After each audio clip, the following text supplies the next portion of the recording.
Me and the boys wish to thank you for hanging on to this stuff for us. Thanks.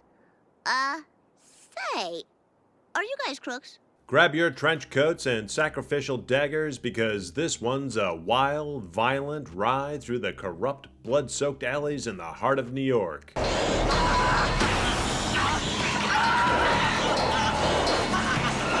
I'm talking about Romeo is Bleeding from 1993.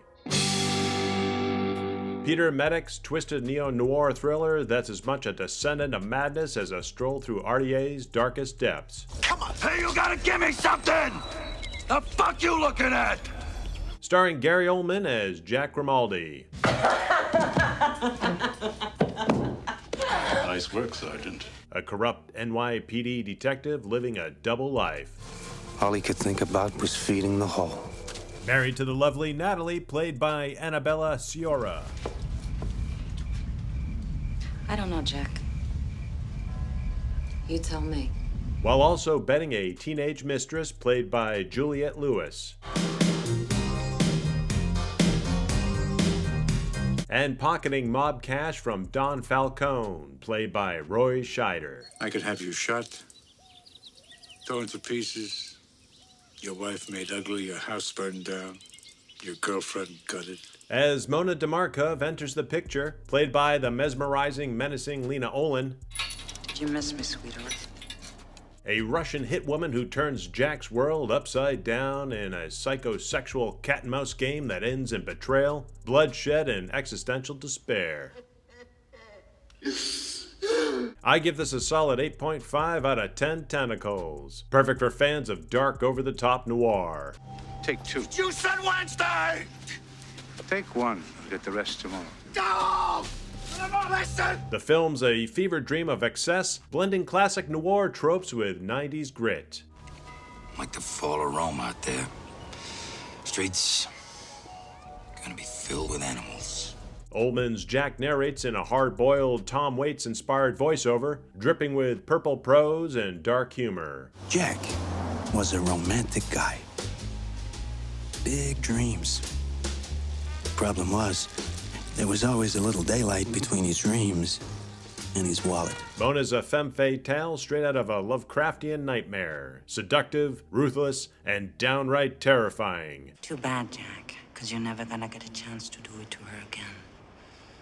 She's a dead woman, just like you're a dead man. It's a love letter to noir that teeters on the edge of parody. The film was shot on location in New York's grimiest corners, capturing a pre-gentrified city that feels like a character itself. Budgeted at $10 million, it tanked at the box office, grossing just $3.3 million in the US and $7 million worldwide. Critics called it overwrought, but fans hail it as an underrated gem. She's downtown cutting herself the deal of the century.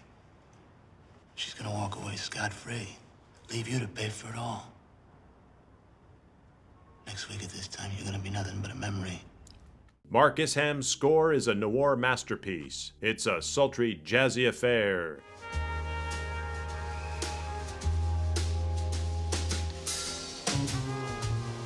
While key scenes, like Mona's car crash seduction, get a haunting, dissonant swell. The performances are the heart of this beast. Oldman's Jack is a bundle of nerves and bravado. I don't get it. Ever since I sent her husband away, it's like she don't know me. Delivering an uncanny American accent, per the New York Times, that's both captivating and unhinged. Olin's Mona is the real star. Variety dubbed her, quote, the most astoundingly vicious and sexy female villain in movie history.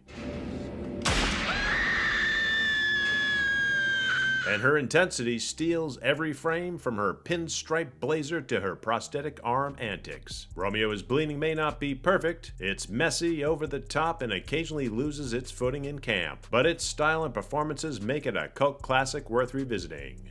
So what? Romeo, did she confess? You can stream it on Prime or Tubi if you dare.